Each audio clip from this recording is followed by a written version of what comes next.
Si ustedes recuerdan la estructura de la flor, tenemos el óvulo, ¿sí? Y dentro del óvulo vamos a encontrar el megaesporangio, que va a contener a la célula madre de megaespora, que es una célula diploide. Esta célula también se denomina megasporocito, ¿sí?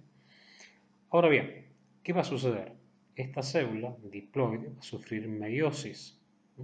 Y va a formar 4 megasporas haploides, ¿sí? En la mayoría de las plantas, excepto una de las megasporas, todas las otras van a degenerar, ¿sí? Entonces, la megaspora haploide sobreviviente va a sufrir 3 divisiones mitóticas consecutivas, ¿sí? Y va a generar 8 núcleos haploides que van a estar contenidos dentro de un solo citoplasma, como se observa en la parte inferior del esquema, ¿no? Ahora bien, posteriormente se va a producir una división citoplasmática, es decir, la citocinesis, y se van a generar 7 células del saco embrionario, una de las cuales va a representar el óvulo o la ovocélula, ¿sí? Entonces, vamos a tener 3 células ubicadas en la parte superior, 3 en la parte inferior del saco embrionario y una célula con 2 núcleos, que son los núcleos polares, se van a ubicar en el centro. El saco embrionario, por lo tanto, va a contener al gametofito femenino y ese saco embrionario va a estar constituido por 7 células y 8 núcleos haploides. En esta diapositiva se muestra la estructura, un esquema de la estructura del saco embrionario o megagametofito que posee, como dijimos anteriormente, 7 células y 8 núcleos haploides. ¿Cómo se distribuyen? 3 en la parte superior, que le llamamos células antípodas, 3 células en la parte interior, una de ellas representa las ovocélulas y las otras 2 son las llamadas células sinérgidas, que, como veremos posteriormente, tienen un papel fundamental en la fecundación, ya que van a recibir los núcleos espermáticos y antes de que estos núcleos espermáticos se dirijan a fecundar la ovocélula y la célula central que contiene los núcleos polares. Posteriormente tenemos 2 cortes histológicos, son cortes longitudinales de saco embrionario. En el primero vemos solamente 2 núcleos de las células antípodas en el extremo superior. El tercer núcleo podemos no estarlo viendo por 2 situaciones. Puede ser que ya haya degenerado o puede ser que justamente el corte histológico no haya pasado por donde se encuentra ese núcleo también. Esté un poco más profundo, digamos, en el corte y por ende no lo vemos no porque no esté, sino porque el corte no pasó por donde está. Vemos una porción central donde no se observan tampoco los núcleos polares, lo cual no implica de que no estén, por lo mismo que hablábamos anteriormente respecto a las células antípodas. Y en la parte inferior sí encontramos 3 células, 2 de las cuales son las sinérgidas y una la ovocélula.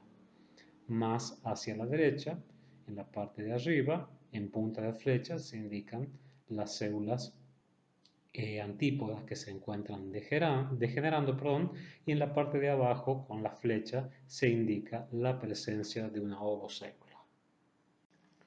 Una de las características distintivas de las angiospermas es que presentan doble fecundación. ¿En qué consiste? ¿Cómo se lleva a cabo esa doble fecundación? Fíjense cómo en el esquema de la flor se están liberando granos de polen. Esos granos de polen maduros van a llegar al estigma de un pistilo compatible. Compatible lo pongo entre comillas para que después veamos lo de la autoincompatibilidad. Y cuando llega se asocian, ¿sí?, al estigma. Entonces, a partir del núcleo de la célula tubo se va a comenzar a generar el tubo polínico, que va a atravesar los tejidos del estigma o, si este es grueso, va a crecer, pegado a la pared interna, y lo va a hacer en dirección hacia el saco embrionario, es decir, hacia abajo. Crece siempre hacia abajo, hacia el saco embrionario. Ahora, ¿de qué depende ese crecimiento? Va a depender exclusivamente de las células sinérgicas. Las células sinérgicas tienen la capacidad de producir una pequeña proteína que actúa como quimioatractante, es decir, va a atraer, ¿sí?, el tubo polínico hacia el saco embrionario. Por lo tanto, si una célula sinérgica no está o ha degenerado, puede llegar el tubo polínico hasta el saco embrionario y haber fecundación, pero si ambas células sinérgicas han degenerado, la fecundación va a ser imposible porque no va a haber síntesis de quimioatractante. Ahora bien, es importante tener en cuenta que en la mayoría de las angiospermas el grano de polen está constituido por un núcleo de la célula tubo y por un núcleo espermático, ¿sí? Y en la minoría presenta un núcleo de la célula polen, de tubo, perdón, y dos núcleos espermáticos. En el primer caso, ¿sí?, es decir, cuando haya uno y uno, como se puede ver en el esquema de abajo, ¿sí?, el tubo polínico comienza a crecer, ¿sí?, a partir del núcleo de la célula tubo, ¿sí? Y a medida que esto sucede, la célula germinativa, ¿sí?, va a sufrir mitosis y citocinesis, dando lugar a dos espermatozoides haploides, ¿sí? Esos dos espermatozoides haploides van a alcanzar el saco embrionario, ¿sí?, y directamente van a ser incorporados en el citosol de una célula sinérgica. Esta célula sinérgica posteriormente va a degenerar, uno de los núcleos espermáticos se va a asociar o se va a vincular con la ovocélula, produciéndose la fecundación y por ende la formación de un cigoto diploide, que representaría la primera célula diploide de la generación esporofítica, y el otro núcleo espermático se va a dirigir hacia la célula central y se va a fusionar con los núcleos polares, constituyendo constituyendo una célula triploide, ¿sí?, que posteriormente va a formar el tejido nutritivo, ¿sí?, que se denomina endosperma y que va a ser luego utilizado por el embrión en crecimiento. Fíjense en el esquema, ¿sí?, del saco embrionario, cómo todavía permanecen después después de que se ha producido la fecundación de la ovocélula y la unión del núcleo espermático a los dos núcleos polares, van a permanecer las tres células antípodas. Esas células antípodas, junto con la célula sinérgida restante, es decir, la que no ha incorporado los núcleos espermáticos antes de la fecundación, y el tubo polínico van a degenerar. Entonces, en líneas generales podemos decir que el proceso de doble fecundación, la doble fecundación, va a involucrar que una célula espermática se una a la ovocélula para generar un cigoto diploide y que una célula espermática o una segunda célula espermática se fusione con los núcleos polares para formar el endosperma triploide. Por eso hablamos de doble fecundación. Quería mostrarles también en la izquierda, debajo del título, tenemos una fotografía donde se indica, fíjense, el grano de polen, la formación del tubo polínico y cómo penetra el estigma de un pistilo compatible, y más hacia la derecha vamos a encontrar un corte longitudinal del tubo polínico donde en la porción basal se observa el núcleo de la célula tubo, ¿sí?, y más en la porción apical, o más hacia la porción apical, perdón, vamos a encontrar los núcleos espermáticos. Veamos entonces en líneas generales cómo se desarrollan los gametos, ¿sí?, en una angiosperma y cómo se produce la fusión nuclear. Tenemos la flor con sus anteras y su ovario, ¿sí? Hacemos el corte transversal de la antera, donde en los sacos polínicos encontramos las células madres de espora o microsporocitos diploides, ¿sí? Que por meiosis van a dar 4 microesporas haploides que van a madurar para generar el grano de polen que va a contener un núcleo de la célula tubo y uno o dos núcleos espermáticos dependiendo de la especie de angiospermas, ¿sí? Por otro lado, en el ovario vamos a encontrar dentro del megasporangio el megasporocito diploide, que también va a sufrir meiosis generando 4 megasporas, 3 van a degenerar, una va a sobrevivir y va a dar lugar a 7 células y 8 núcleos haploides en el saco embrionario. Entonces, 3 de esas células se ubican en un extremo que representan las células antípodas, y en el otro extremo vamos a encontrar 2 células sinérgidas, la ósfera, y una célula central que contiene 2 núcleos. Ahora bien, cuando un grano de polen compatible alcanza el estigma de un estilo compatible, se genera el tubo polínico guiado por la quimiotaxis de las células sinérgidas. Recuerden que generaba una proteína que actuaba como factor quimiotáctico atrayendo al tubo polínico hacia el saco embrionario.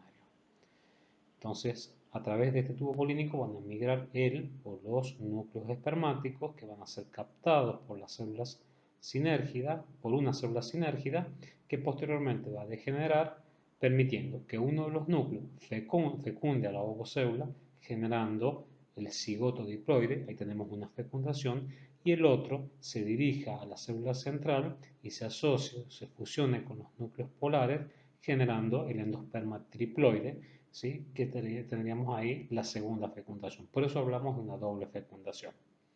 Posteriormente recuerden que las células sinérgidas restantes, las células antipodales y el tubo polínico van a degenerar, ¿sí? Se va a formar la semilla con el endosperma y en condiciones adecuadas esta semilla va a germinar dando una planta que va a crecer para formar una planta adulta, la cual va a formar flores y va a reiniciar el ciclo. Habíamos mencionado durante el desarrollo de la clase que a diferencia de los musgos y los helechos, las angiospermas no requieren de agua para que se produzca la fecundación, pero sí requieren de la polinización.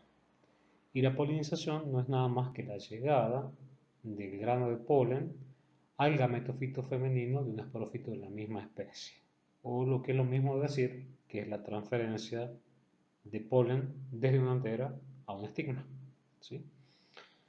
Ahora bien, y como hablamos, fíjense, de individuos de la misma especie, hablamos siempre de polinización cruzada. Ahora bien, este proceso de polinización es el paso fundamental o el paso inicial para que se produzca la fecundación y por ende la formación de un nuevo individuo. Y existen diferentes agentes polinizadores. Los animales, por ejemplo, siempre han influido en la evolución de las plantas y también sucedió a la inversa.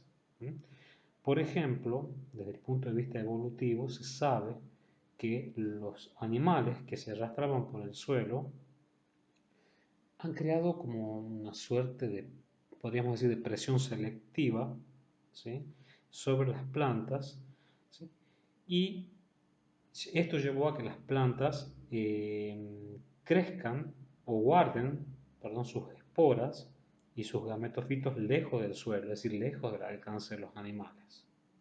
Pero asimismo esto pudo haber favorecido, por ejemplo, el vuelo en los insectos, ¿sí? Bien, los colibríes, por ejemplo, son agentes polinizadores, ¿sí? Entonces se caracterizan porque tienen picos y lenguas largas que les permiten, digamos, llegar a las regiones más profundas de los tubos florales donde se encuentra el néctar, ¿sí?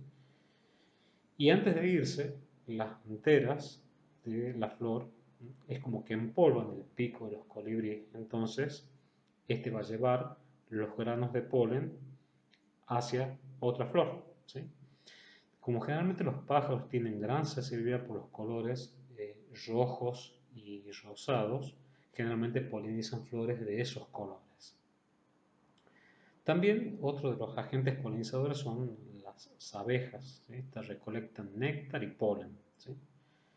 Y en el caso de las abejas, lo que fíjense se observa claramente en la, en la foto que está al lado del colibrí, fíjense cómo las anteras como que espolvorean directamente los granos de polen sobre el cuerpo de la abeja, ¿sí? Entonces lo va a llevar también a la próxima flor que visiten. Algunas angiospermas, como los cactus, por ejemplo, requieren, eh, no que requieren, sino que dependen de polinizadores nocturnos, ¿sí? Como pueden ser los murciélagos, las mariposas. Generalmente estas plantas se caracterizan porque tienen flores grandes, son flores generalmente con colores claros, que tienen fragancias intensas para atraer a los agentes polinizadores. También algunas gimnospermas, perdón, algunas angiospermas, no estamos viendo gimnospermas en estas clases, eh, como ser, que incluyen, digamos, a las gramíneas o también a muchos árboles, el viento actúa en ellos como agentes polinizadores. Entonces, en esta planta, la enorme cantidad de polen que se libera compensa, digamos así, el azar del mecanismo de dispersión. También el agua puede actuar como agente de dispersión de polen, ¿sí?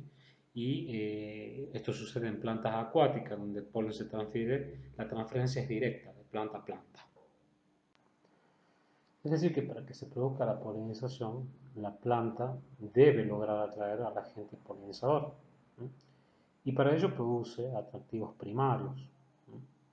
Como por ejemplo el polen, que contiene proteínas, contiene almidón, contiene aceites, y también el néctar, que generalmente es un líquido azucarado. También existen los atractivos secundarios, como los visuales. Por ejemplo, las abejas son atraídas por colores amarillos, colores rojos.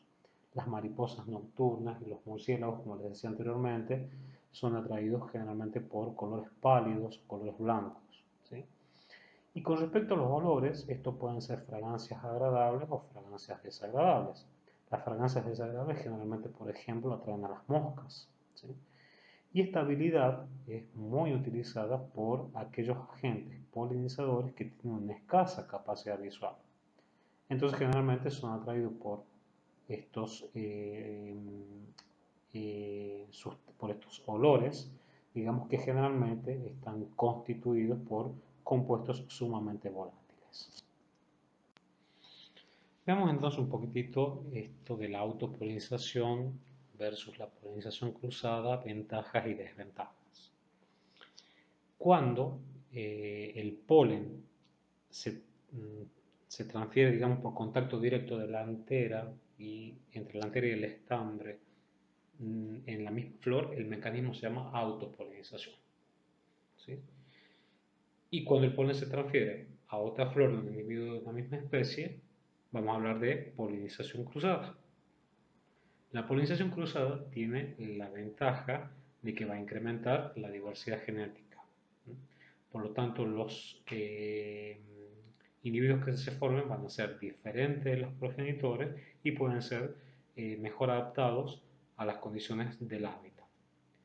Sin embargo, ¿sí? En muchos casos la autopolinización o autofecundación puede ser deseable, como sucede en muchos cultivos, como por ejemplo los cultivos de guisantes, en donde los agricultores lo único que les interesa es asegurarse de que haya formación de semillas. Por lo tanto, no requieren de una polinización cruzada, se aseguran con la autopolinización. Ahora bien, muchas especies tienen mecanismos que hacen difícil la autofecundación. En las especies dioicas, por ejemplo, es imposible que exista la autofecundación. ¿Por qué? Porque hay flores que son carpeladas y flores que son estaminadas, perdón. Y en las que existen ambas estructuras, puede ser que los órganos florales maduran en momentos diferentes. O puede ser también que estén orientados de manera tal que el agente polinizador no pueda transferir el polen, digamos, de el estigma delantera al estigma de la misma flor. Fíjense, en el esquema se muestra la estructura anatómica, ¿sí? Del estilo y del estigma. Y diferenciamos las flores pin, que significa alfiler, de las flores tram, que significan borla, ¿sí? Las flores pin tienen estilos largos, ¿sí? Y estigma, estilos largos y estambres cortos, ¿sí? Y las flores tram tienen estilos cortos y estambres largos. Entonces, el agente polinizador, que puede ser un insecto, va a tomar el polen de una flor pin y lo va a depositar en una flor tram y a la inversa. Ahora bien, el mecanismo que más frecuente, digamos, para eh, evitar la autofecundación es la autocompatibilidad, que es la capacidad que tienen las plantas de rechazar a su propio polen y en algunos casos a polen de individuos que están muy emparentados. ¿Recuerdan cuando hablamos de la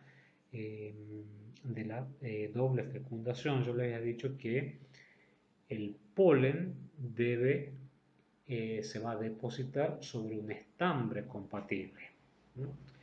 Y aquí cabe esto.